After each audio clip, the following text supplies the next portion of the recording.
You're listening to the Content Sells Podcast, the show all about how to create content to attract, convert, and keep your ideal clients. Welcome to episode 238. I'm Suzi Dafnis, and my co-host Michelle Falzon is here with me. Hey, Michelle, how are you? Hey, Suzi. I am doing great. Thank you very much. As we record this episode, we've just wrapped on our wonderful 2-day program with our masterminders. So we're always on a high after that. And we went really deep into lead generation at that 2-day that we've just had. And we had guest speakers and everyone finished the 2 days with a lead generation plan for the next year, but also a really specific sense of what they're going to do in the next 90 days, the exact number of leads and activities they need to undertake to achieve those leads, and the number of sales they're aiming for in the next 90 days. So I'm kind of still on a bit of a high from that. I know. I always love it when we get together with our masterminders, and which we do 4 times a year. And it was such a good meeting. And I really love that we can create a very specific deliverable outcome that is really practical and valuable for our members. And if you're listening and you're like, well, yeah, I've heard that Michelle and Suzi do a mastermind. We open the doors just a couple of times a year. And right about now, when this episode goes to air, is one of the 2 times a year that we do open. So we will put a link in our show notes. If you want to learn more, if you want to apply, if you want to check out the details, then you can get those, because it is Australia's leading program for women who really want to grow their business using marketing. So thanks for mentioning it, giving me the opportunity to mention our mastermind. But yeah, we really like to see results in our women, and we actually set and we track the results that women get in their marketing campaigns inside the mastermind, because you can have an amazing vision for how much money you want to make in your business, how much you want to generate in the next year. But until you start to break that down into how much am I going to sell of which particular products and services to whom, and then how many leads do I need in order to generate those sales, and then how am I going to get those leads, until you do that sort of breakdown, which is exactly what we just did with our masterminders in the last 2-day program. And even in the one prior to that, we started to go deep into this important area of generating leads. Then you really don't have a plan for actually achieving that revenue number. It's a bit of a wish. It's a bit of a hope strategy. So yeah, it was a great topic, great outcomes. Can't wait to see what they create in the next 3 months before we're back together at our next in-person event with our masterminders. And many of them were saying just how much clarity they felt at the end of the 2 days, because, with marketing, and this is what this show's all about, you don't have to do all the things. You only have to do the things that are going to get you the results you're specifically wanting. And so now that our masterminders have this lead generation plan, they've only got to do the things on the plan. And I think that's such a powerful shift, because overwhelm and being split into 50 different directions is one of the biggest reasons many women in business are not generating the revenue that they could be. And of course, that's what we're here to help make a difference. We both, Suzi and I, we're both passionate about this, right? We are. And really today's episode is right on track with this conversation that we're having, Michelle, because the support that we want to give you, the support that's going to allow you to do better marketing, to get more leads, to get more sales and more revenue in your business, is to get support. And the way that we're going to look at right here inside of this episode is we're going to look at 5 ways that a virtual team member or a virtual assistant can help you. And we're going to look at specifically how a virtual team member can help you with your content marketing, because we get it. Creating content, sharing content, posting content, saving content, scheduling content. It can be a lot on top of all the other responsibilities that you wear and all the hats that you wear as a business owner. So whether you right now have one or you have a number of virtual assistants right now, or you've been wondering how you might get some support and you want to make sure you're making the most of that investment, stay tuned, because we've got some really great ideas from our very own experience, but also from members inside of the Her Business Network and the Mastermind program who are using virtual team members to help them do better with their content marketing. Absolutely. And before we dive into those tips, as always, we do like to clarify the language we're using, what we mean by some of the phrases that we're using. We want to clarify what we mean by a virtual assistant. And you'll hear us use virtual assistant, virtual team member a little bit interchangeably today. And that's really any independent contractor or member of your team who provides admin services to you while operating outside of your office. It might be someone you've hired through an agency, And that agency might be, an agency that specializes in providing virtual team members. It might be someone you found on a platform like Upwork or Fiverr. Or it could be someone you recruited through other more traditional means. Maybe you got a referral from a friend, or you put an ad on a job board. Or it could even be a team member who wanted to shift from, say, full-time to perhaps part-time work at home, or has gone to being a contractor. But the big thing is that they're working not in your office anymore. They're actually virtual to you. So your virtual assistant could be based in another country, but they could also be just around the corner. Yeah, this idea has changed so much in the last 10 years, Michelle, and even more so since the pandemic. 10 years ago or 15 years ago, when people were hiring virtual assistants, it was often, as you said, someone based in another country, sometimes a non-English speaking country, but it was someone who was way, way away from you. And now a lot of us are working from home, and so our teams are virtual. So the idea of the virtual assistant has changed a little bit, and we're going to talk about some of the distinctions here today on what they're called and maybe the roles they have. But really what we're wanting to do today is that how do you get support to do your content marketing by you not doing it by yourself? And so back to the point that Michelle made, that they could be just around the corner, that's a really important distinction.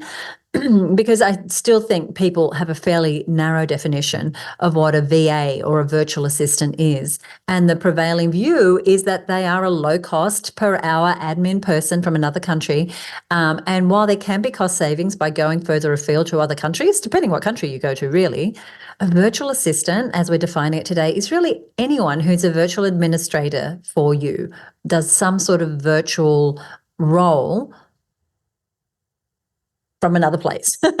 So the important distinction that is connected to this, and which I feel very passionate about, is that I see a lot of people hire a VA and see them as separate from their main team, someone to dump work onto, someone to free up their time. And they're just treated a little bit, if I'm really honest, as like a dumping ground for everything that we don't want to do. We think, oh, the VA will do that. Like that's a catch-all phrase.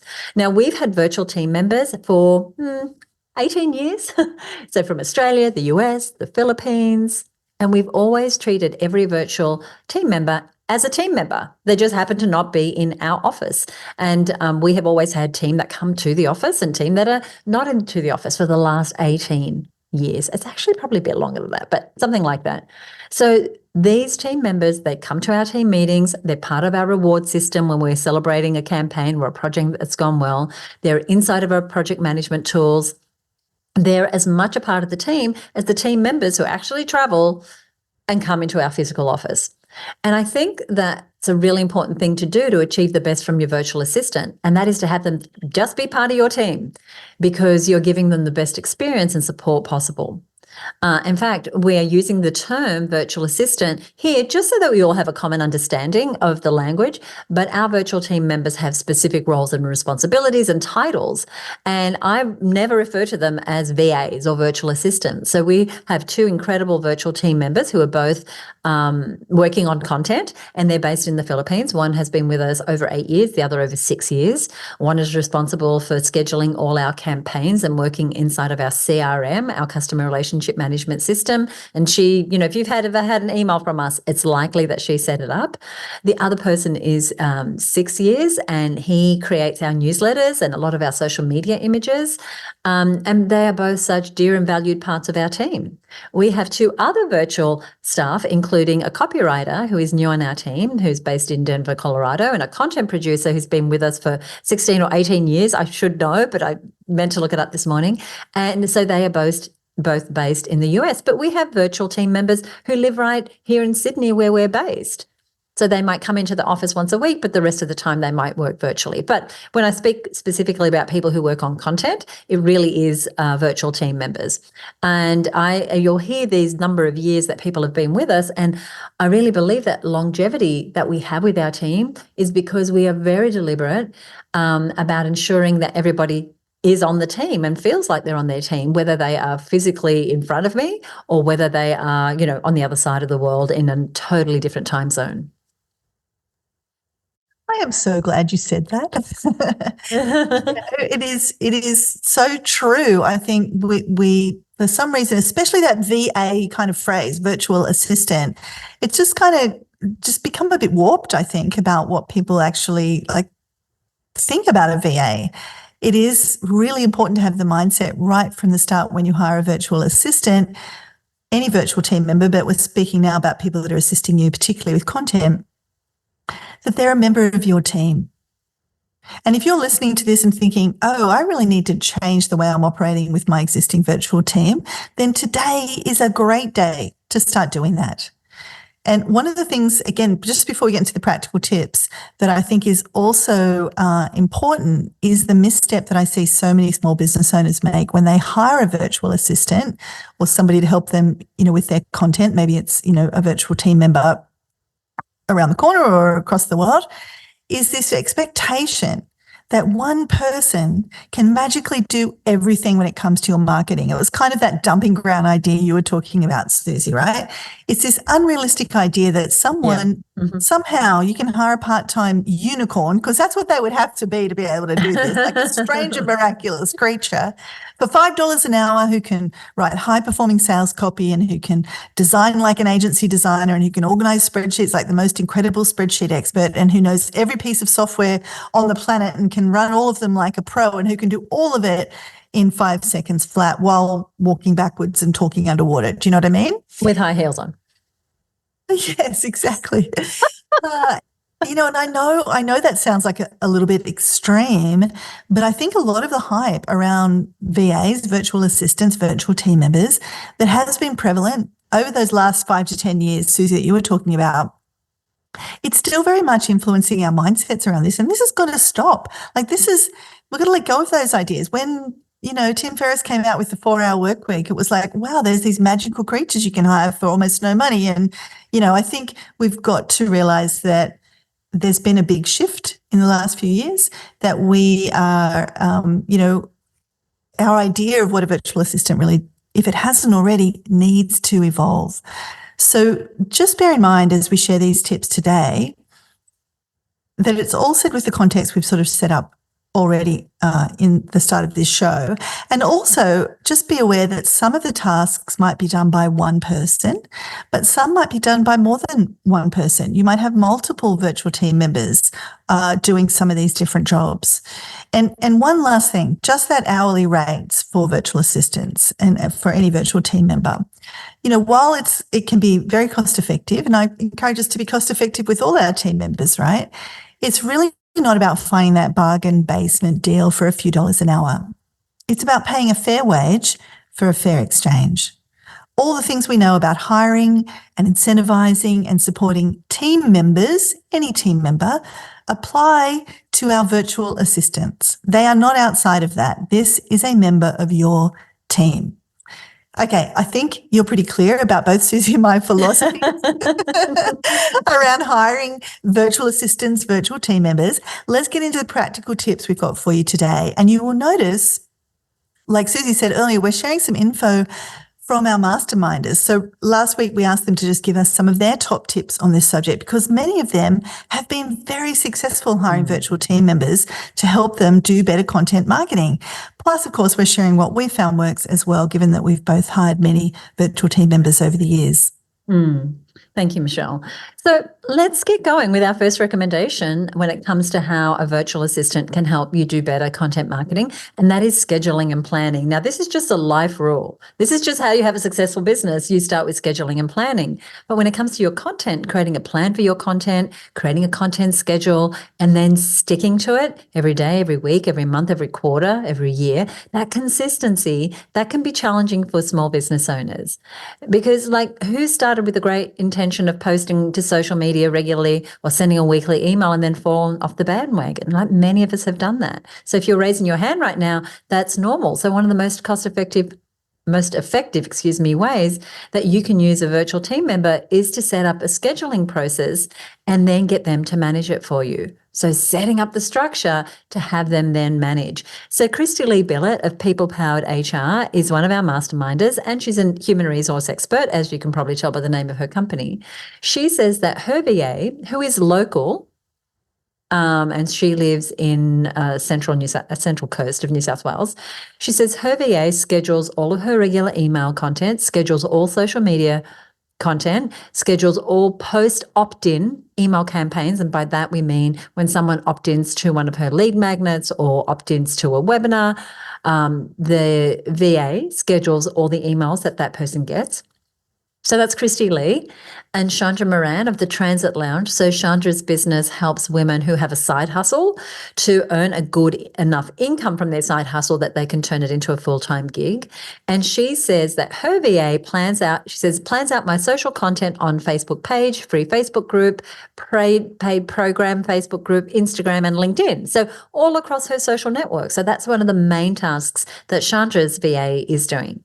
Now, other schedules can include things like your email marketing schedule, your overall marketing calendar for year here, your blogging schedule, lead generation activities, strategic alliances that you might be reaching out to, specific campaign schedules. So I'm saying a lot of things because when it comes to your content marketing, really encouraging you to have a long-term plan and have a long-term schedule. Because if we don't have those in place, it's really hard for us to get the leverage from virtual team members to support us with our content marketing. And at her business, as I mentioned, our virtual team members manage all our marketing. So I'm responsible for strategy. I'm the person on the podcast. I create the themes and topics for those.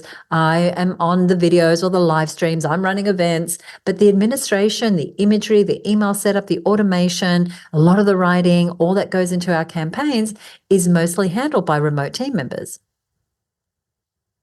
Yeah, I love that. And it's been an important thing for me to outsource when working with various clients also. I think when somebody else is handling that schedule, it also does a really magical job of keeping us accountable. And it's not just me and the schedule that I've kind of, nobody can tell if I change my schedule, right? But if there's another person running and operating it, it really does tend to make it a little bit more legit, a little bit more, you feel a little bit more accountable to it, right? Especially if you're someone listening right now and your interests lie elsewhere, like you love creating things or you've got different parts of the business that you're responsible for. You may not have a strength in that area of scheduling, and so it's great to get a VA to look after that for you. Get some assistant to do that for you. Now, you do want to have regular scheduling meetings in place. You do want to have processes in place to monitor and review, A, that the schedule is being maintained, B, what's working in the schedule, what's just that performance standards are being met. And it works great when you also engage the person scheduling in collecting and reporting on the results of those schedules. So if you're scheduling posts, you're scheduling emails, you're getting them to also report on the open rates or on the views or whatever the key metrics are, so they can see what's working and not and kind of feel vested in that and know that they're not just randomly, throwing content out into the ether, but this is something you're looking at and measuring and reviewing. So this is what we do at Her Business. So we have an annual plan that we set by about the third quarter of every year. We plan the next year, so we know when our key projects and campaigns are. And then 4 times a year, we meet with the whole team for about half a day at a time to brief them on what's coming up in the next quarter. So we have the big picture plan, but then we break it down. And then at each of those quarterly team briefings, we look at the big picture, we look at what our goals are, and then we build out each project in a project management system. We put the schedule to that. So what needs to be done by whom, by when. We assign roles and responsibilities and we set deadlines. Now, there can be thousands of tasks in any project, but what happens when we do this is each person knows what's expected of them and when. And so I might create the overall brief and set the targets, and I might outline the marketing funnel and maybe look at the timelines, but then the team fills in the gaps. Now, once we've done a project once, someone else can take over the setting up the project and I can sign off on it. But every item on a project that you're wanting a virtual team member to do, you want to make sure that, one, it's clear what needs to be done and by when, and that there is a procedure. And Michelle mentioned this earlier. Because a lot of our projects have similar tasks, so we run a lot of events, so when it relates to running webinars or live events or creating a lead magnet, our team has been doing this for so long that they kind of know all the steps. They're part of our DNA, but they're still part of we still schedule, we still set dates, we still monitor. And anytime time we introduce a new tool or a process, that process becomes documented and it's saved in our library of procedures so that we can refer to it at a later date. So we minimize the chance of making mistakes. So that's just a little bonus tip for you. But during a project, we have a schedule of meetings. So we meet quarterly for a half day, but then we meet 15 minutes every day to check on the status of projects and key elements. So we have daily huddles that everybody attends. And this is how we get a sense of how are we tracking to that schedule? How is that timeline going? And during a campaign, we not only track how we're doing, we also track things like what's working well, what could be improved, and what are our statistics. And so that at the end of the campaign, we can look at the results, whether it's sales, downloads, applications, and that all goes into a spreadsheet that someone populates for me. And then we can analyze it. How did that email do? Did that subject line get the best open rates? Would we use that one again? So we have 2 team members that manage all this data, all the statistics, and make that available for me to review. So as well as the structure of the project, which is done well in advance, there are a few things that I recommend. Michelle, anything you want to say before I move on? Keep bringing it. This is just gold for anybody that's either has a virtual assistant or a team that they want to manage better, or that they're thinking about getting a virtual assistant. I love it. And so the first thing is clarity on roles and responsibilities. And we mentioned earlier this catch-all phrase of a VA. And so you want to be clear, is the role for content in my business something that is one person can do because they're multi-skilled, they're a little bit of a unicorn, or do I need a couple of different people? Maybe I need a copywriter, and then maybe I need someone else who does the scheduling and the imagery, etc. So having clarity on roles and responsibilities. And then number 2 is having the right people doing the right task. And so I'll talk a little more about that, but most of us we're really good at some things, but we're not great at everything. And so having the right people do the right task. So the person that's editing your video probably isn't going to be the person that's also writing your copy, isn't going to be the person that's doing your scheduling. And I'll come back to that. Being clear about timelines. And so one of the things that we do inside of the mastermind, and one of the things we do inside of her business network, is that we work backwards from our desired outcome. So we're always looking at our timelines in a way that's realistic, that's achievable, that means we can make more progress. So that's number 3. Number 4 is having procedures and processes so that we know nothing is going to drop to the ground. And I'll talk more about that later. Having regular check-ins, as I mentioned, and tracking our key numbers and metrics. I think we just end the podcast right there. I mean, that's just Thank you very much. Thank you very much. And, this is also what some of those things you've mentioned is also what Christy Lee of People Powered HR that you were mentioning before told us she does.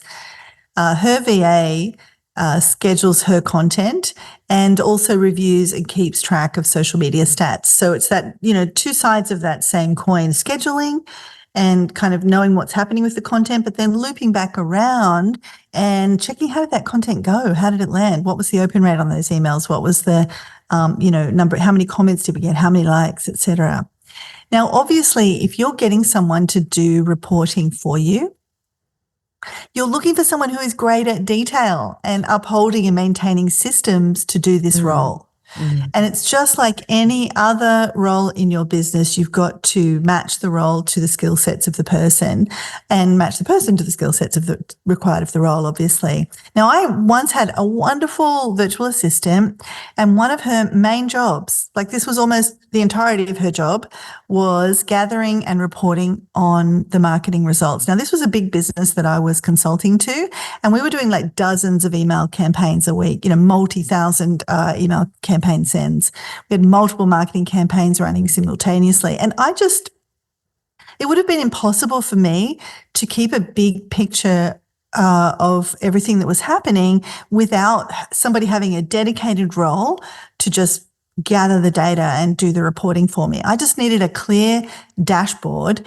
Each morning I could come in and look at and go, right, how did yesterday's email sends go? How did our socials go? Like there was some key metrics that I was tracking, and I knew if those metrics were in good shape, then we were doing well. Sometimes I'd see, that click-through rate's really low on that email campaign, and then I know, okay, we're going to maybe need to hustle a bit because that's not doing as well as I thought.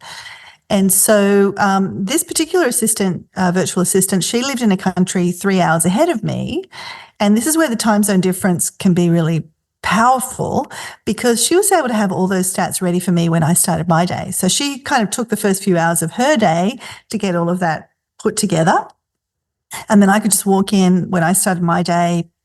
That was the first thing I did. I scooped up all of those reports, and then I was able to, pivot, make any quick changes I needed to make or to move on. And it worked great. It really leveraged me, and it helped me make better decisions and also pick things up, like I said, when things were going wrong. And you do want to try and measure your stats. So if you don't have somebody doing that for you now, that could be a great thing for you to start with, or to add to a role if you've got someone with a bit of capacity right now. Now, the challenge can be if you've hired a creative VA, someone to help you with your copywriting or your visuals, who doesn't have this skill set, they may not be the person to be doing the reporting for you. So you might need to separate these roles based on the team you have, or maybe people that you might need to hire. Having said that, we know that some of our masterminders, like Christy Lee, who we've already mentioned, and Gillian Erskine from Forte School of Music, they do have virtual assistants who do both when it comes to at least their social media. They have someone who handles the schedule and someone who creates the final post and does the reporting. So we've covered scheduling, we've covered reporting. Let's talk about this creative side. Let's talk about creating social media posts and other content, because that's definitely another way a virtual assistant can help you do better content marketing. So we've had, Christy Lee, who mentioned she has that VA who is doing both the scheduling and the creating her posts. And what Christy Lee let us know was she's using Canva templates that Christy Lee actually purchased from Etsy. Plus, Christy Lee also developed branding guidelines, which outline things like the right fonts, the right colors, the right styles to use for all Really posts. Good. Yeah, right? Mm. So notice how much support Christy Lee is giving to her virtual assistant. The template, the brand guidelines. In fact, Christy Lee shared with us that previously the creation side of social media posts didn't really work as well as she might like when she left it to her virtual team member. And she said she's really had to work on this, as we all do. This is not, remember, the magical unicorn. Your virtual assistant still needs you to give them great briefs. This is a theme that I hope you're starting to see running through everything we're saying here today. The level of success that you'll have with your VA, like with any team member, is directly related to how well you set them up for success. Having systems, having templates, having guidelines, having processes, all these things give your team support to do a great job and to know what you're expecting from them. So if you've struggled with a VA in the past, it could have been that person wasn't the right person, and it could also be related to how well prepared you were to hire someone to help you. And by that, I mean, how prepared were you? Did you have templates? Did you have guidelines? Did you have processes? Were you hoping they were a unicorn and you just lobbed way too many things? And if you did, that's okay. We're starting fresh here today with some of these tips. So some of the systems that we've put in place when hiring includes having a really clear vision for the role. What does this role need to do? And actually, thinking it through based on what Michelle just said. It's like someone who's really detail-oriented and does your scheduling and fills out the spreadsheets may not be the same person that has the design aesthetic to create your visual. They may be. There might be some people that cross over. But think about it. You have your strengths and you have things that you're not so good at. The other is a really robust role description and key performance indicators. This is a role on your team. And for every role on your team, including for you, you want to have a role description that outlines what you do, when you need to do it by, and how you know you've been successful. That means having documented systems and procedures, processes, having an onboarding system for your VA. So I've seen people recruit someone like a week before their launch, and it's like, oh my gosh, I can't wait till they start. There's so much for them to do. Right? And the poor person is right there at the deep end. And look, we had someone start with us 2 weeks before a promotion not that long ago, but the framing was, here's what's going to happen. We are in one of our busiest times a year, so you just need to just hold on, knowing that 2 weeks from now, we're going to be able to give you more training and support. Here are 5 things you need to know right now about what's happening in the next 2 weeks and what my expectations are from you. But don't worry if it all feels like a lot. It's going to feel like a lot, but we have an onboarding system for you. And now that once we were over the other side of that promotion, we went back to scratch. but we had a role description, we had some outcomes, I had done some forward planning. The other thing is frequent communication, especially in the first 3 months. And yep, I said 3 months as someone is learning their role. Even if you think, well, this is kind of a lower level role, all they're doing is, creating pretty images and adding some copy and posting it, they're still getting to know your voice, getting to know your brand, getting to know your plans. And so really staying in frequent communication and regular check-ins. The other one, which is a term that comes from a book, which is, I think it's called Extreme Ownership. And I don't know the name of the author, but it's knowing what done looks like. And what that means is that not assuming that people can read our mind as to what a completed task looks like, but actually making it clear what done looks like for every task and what success looks like in that role.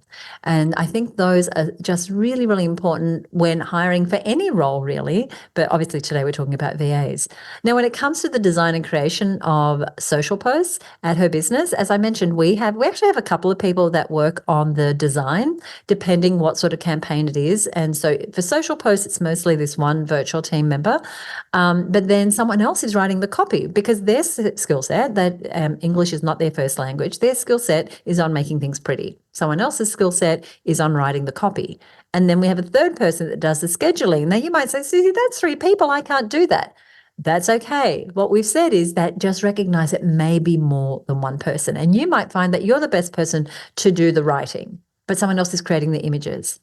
But we don't have the same person creating images, writing copy, producing a podcast, creating show notes, scheduling content. It's just unreasonable to expect someone to have all that, to be good at all that. And the mistake I see most people make, and Michelle's mentioned it a couple of times already, is loading all those things onto one person, often a junior person who doesn't have a whole lot of experience.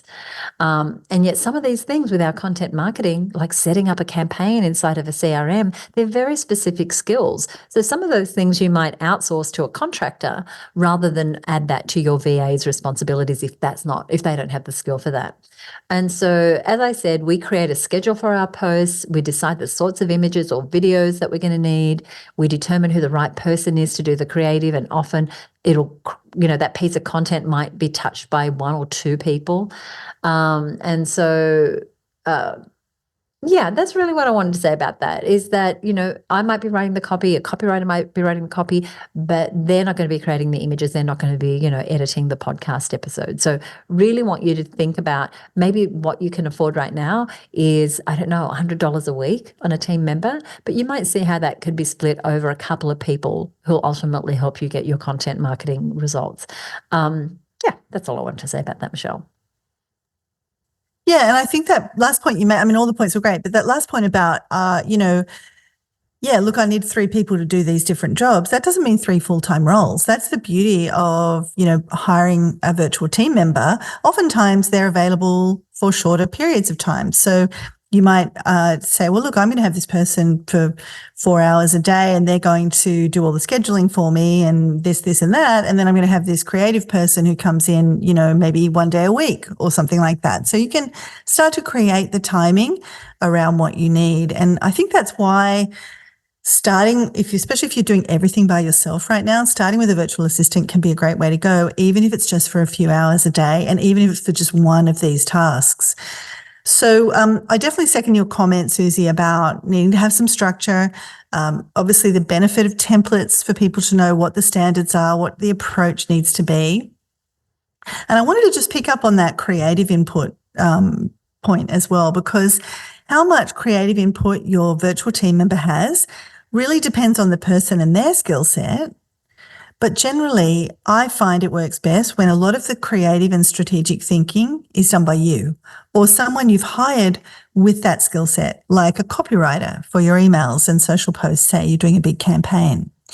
And then your virtual team member is either implementing that for you with a really good brief and some good, structures and templates, or the place where they're using their creativity is inside. Like you give them something to work with. So they might be using their creativity to repurpose that content that you've created or your copywriter has created in some way. So for example, they might go through the email content written by you or by your copywriter to find great quotes or ideas that they can put into several social posts, for example. And Chandra from the Transit Lounge, who we mentioned earlier, she also had a great tip because her virtual assistant also reviews past content that Chandra has published to find content that she can repurpose either as is or with a slight copy or image refresh. So if you've been doing your social posts for a long time on your own, one great thing you can give a virtual assistant to do could be to come in and just go back over those possibly hundreds of posts and look at what you could use again or what you could repurpose. And there's so many benefits in doing that. They get immediately familiar with your content and your style, but B, you get to reuse and repurpose some things you might not have had time to go back and sort of look over. I also agree, just speaking about structure, Christy Lee, who provides those Canva templates for how things look. And I totally want to recommend Canva or some other tool like that, even if you get another designer to do that creative thinking and kind of come up with the template first. Now your VA can use their creativity to work within that template. So even if it's just to get things started, show your virtual assistant, your virtual team member, some of the posts you've done in the past, some of the templates that have worked in the past, so that they've got a sense of things. And ideally give them templates that they can use, or give them a brief to create some templates that you then sign off on, that you look at and go, hey, is this the right kind of look and feel that I want? Oh, can you make that bolder? Oh, we always put our logo at the bottom left or whatever, So we recently promoted the Mastermind experience, which is this fantastic 30-day experience to see what it's like to be part of a mastermind. And we created a few different templates. For example, one of the templates we created was specifically for testimonials from past participants. So the team created that visual template with a little direction from us, a bit of a brief. And then we went back and forth a couple of times to just make sure that it was just exactly how we wanted it, that template looked great. And then it just made it really easy for the team to create multiples of this based on the various testimonials we provided. And it made it easy for us because we were just able to go, okay, headline is this, body is that, and then everything else remained the same. So I think making sure you have approval steps in the right part of the process is really important to support your VA, to keep guiding them, and to also make sure things don't go off the rails in terms of how your content looks out in the world. And so, for example, Gillian, who I mentioned earlier, another one of our masterminders, she said this. She said, my virtual assistant does it all, creates the ideas for the posts, covering our 5 pillars, that is our 5 types of content. She uses AI to help with text sometimes, but is fairly adept at English. She puts them in a list, which is a Google sheet for me to approve and make any edits. And I just want to point out that Gillian is building in some approval steps there. It's a really simple process. She's just using Google Sheets and really simple tools. But did you notice that Gillian's got these 5 pillars? She's decided what the 5 types of content are that she wants to share, and she's taught that to her virtual assistant. So they're a really good guideline for what to be creating posts about. And then the Google Sheet is that approval step where Gillian can quickly edit and approve. So she's created this streamlined process where even though her virtual assistant is generating some of the creatives, it's within a context where she's got clear guidelines, and there is that ever important approval step in the mix. I love that. And I love that she's got the pillars, right? It creates frameworks. It creates a boundary inside which her virtual assistant can work.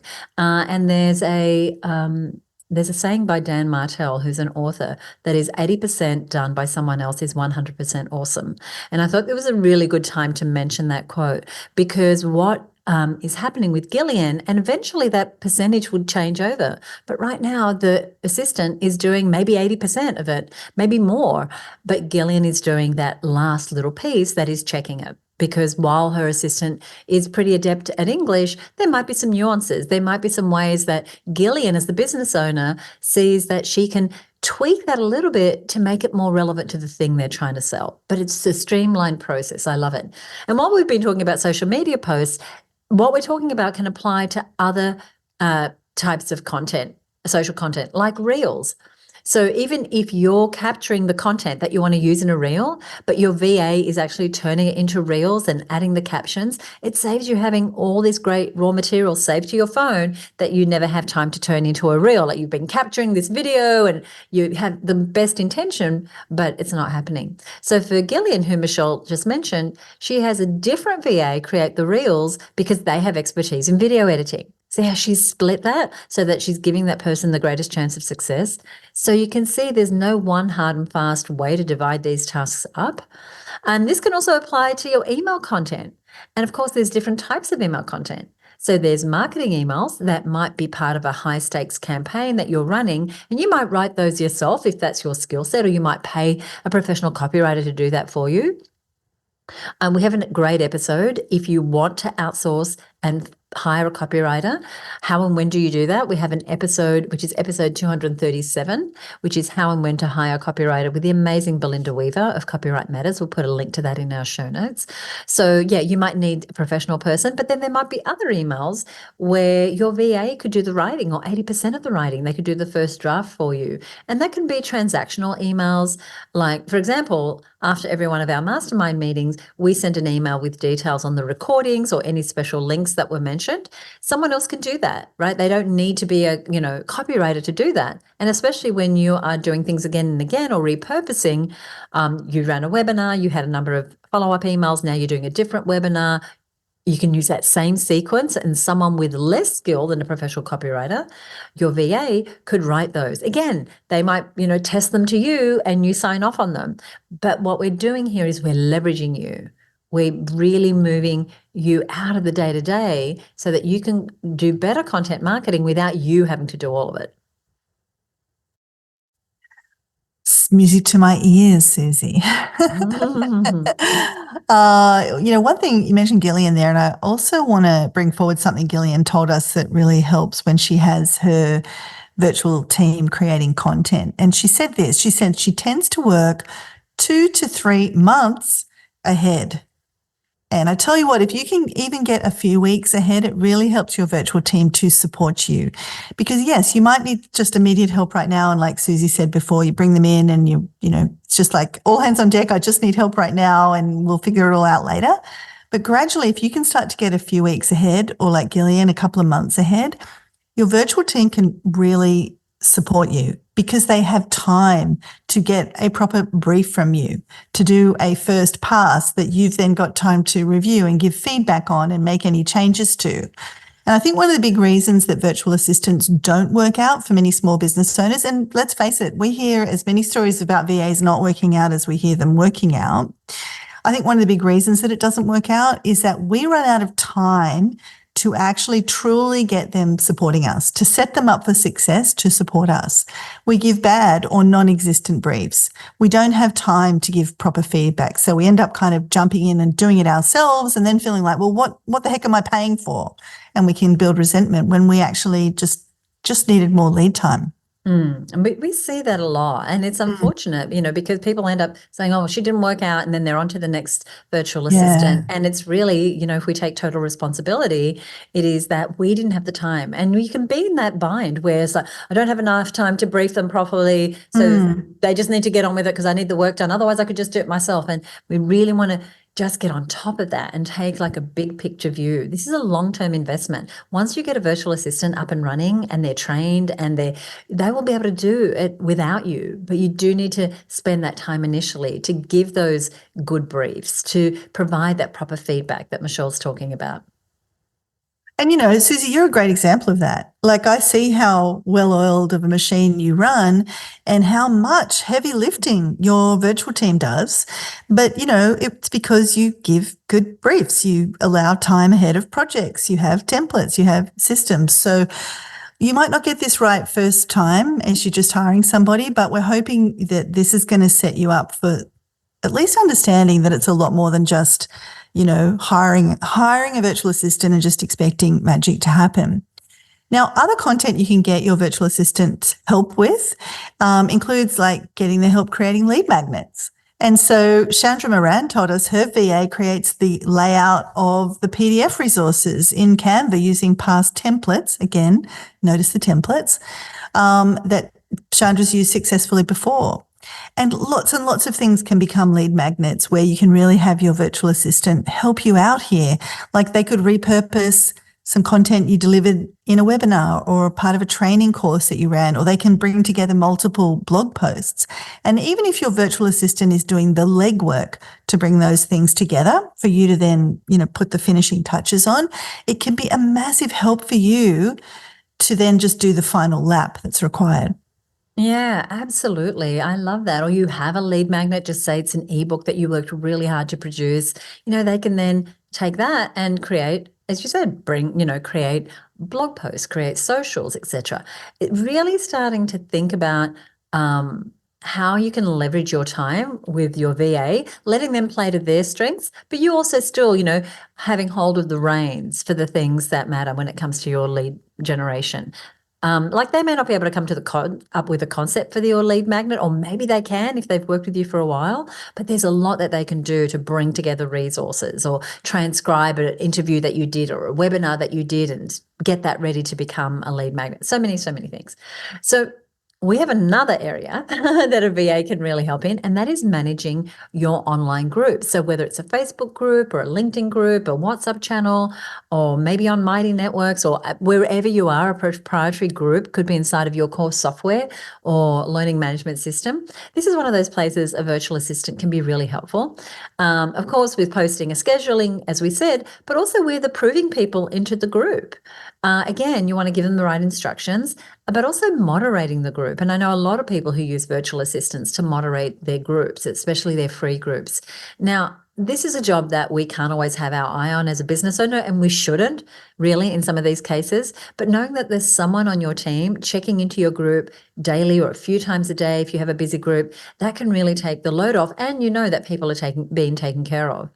Now, Virginia Wells, another one of our masterminders, she heads up Well Sorted, which is a business that helps you declutter and organize your home.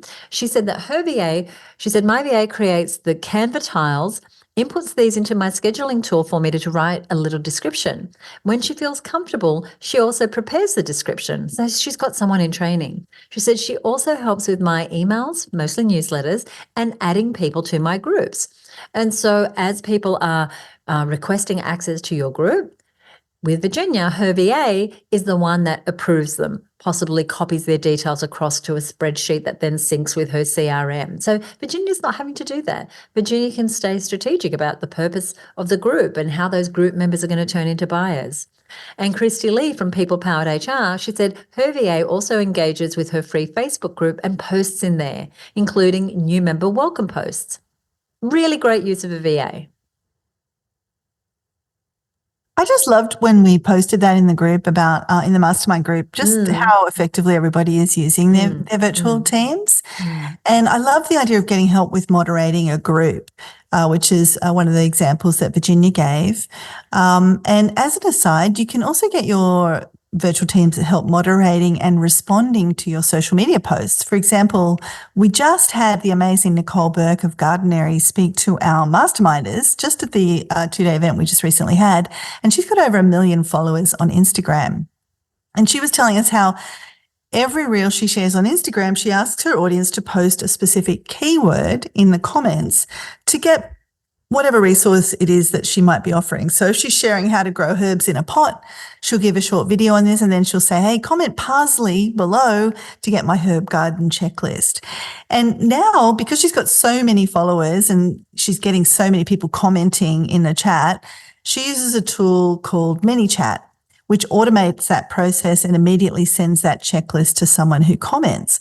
But to start with, Nicole recommends just doing this without any automation, just manually seeing that somebody has posted parsley in the comments, and then just direct messaging that person with the link. And this is a perfect thing that your virtual assistant could take on for you. It's a repeatable process that you really don't need to be doing, which you can easily train someone else to do. So I love all of that. And we've really kind of, by now, we're getting to the pointy end of things. We've shared really 4 main things your VA can do to help you with your content marketing. We've talked about scheduling. We've talked about reporting. We've talked about creating social media posts and other content. And we've talked about supporting your online groups. And now we've got our fifth way a virtual assistant can help you do better content marketing, and that is supporting you on any live trainings, workshops, or other live video presentations you might be creating. I love this step because I'm a huge fan of having support when you're doing things like hosting a webinar or doing a live stream, or if you sell a course, having someone there, if that involves a live Q&A for your course participants, or if you're doing a challenge or a summit and you need to interview multiple people or host regular live sessions over multiple days, anything you might be doing with an event. When you're doing these live, it can be a lot to manage the tech and curate the questions, especially if you've got people posting live questions and so on. And a VA can be an awesome resource to help you have that live video session run more smoothly. Maybe they're driving the slides for you, or maybe they're changing the screen view in Zoom, or pinning you, spotlighting you at different times. Or it could be that they're moderating the chat, or they're taking the questions that people are posting in Q&A and curating them for you and telling you which ones are the most relevant and most important. So many things. And I really want to encourage you, if you do any sort of event, and this applies offline as well, but we're talking virtual assistants right now, is really just to have someone along. You don't need to do it on your own. And you might think, oh, well, I'm doing it in the evening, or I'm doing it on a Saturday.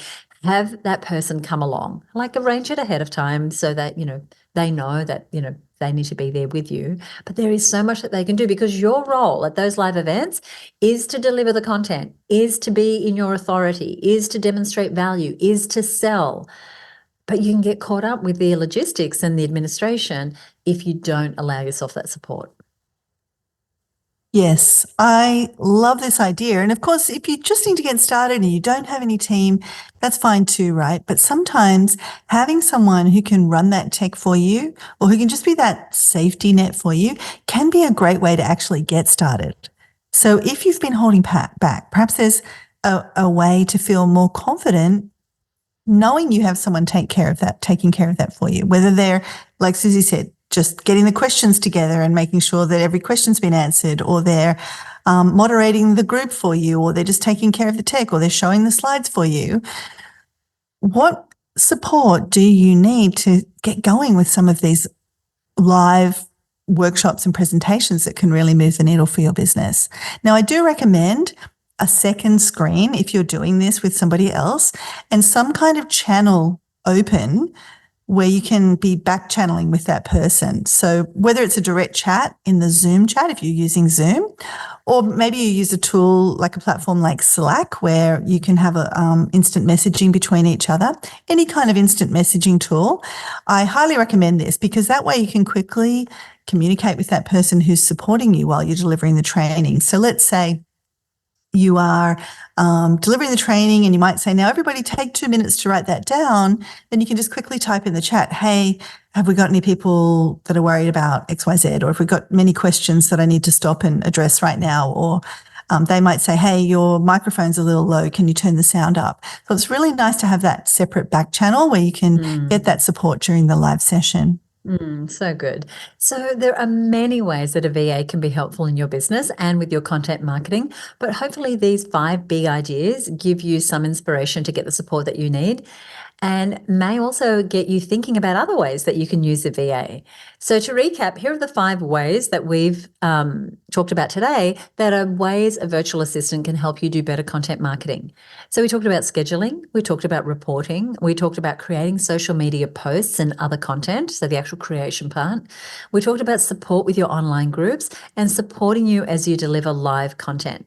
Now, one thing I want to mention before we wrap up today was a wonderful comment, that we got from Chandra Moran when we asked our masterminders to share with us the various ways that they were using a VA for their content marketing. And here's what Chandra said about what she was doing that she felt made her arrangement with her VA more effective. So she said weekly meetings to go over projects, tasks, things she needs from me, and to talk about what's coming up.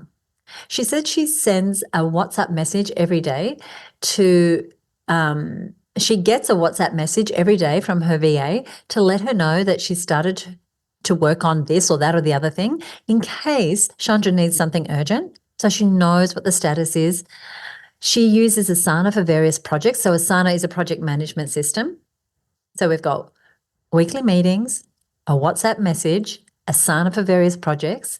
And then she says she emails an end of day update with bullets of what she did that day, what she's planning to do tomorrow, and any questions, issues, or things she needs from me. And then finally, she says, I've made more effort to connect with her, whereas I think my past VAs have been more transactional relationships because I was probably expecting too much and not communicating or connecting enough. And so we can see here that Chandra has put in place structures, meetings, messaging, project management, end of day update, and making a connection regularly. So there's so much goodness in these tips. And you can see from Chandra's experience what both Michelle and I have shared with you today, that it's going to take effort on your part to set your VA up for success.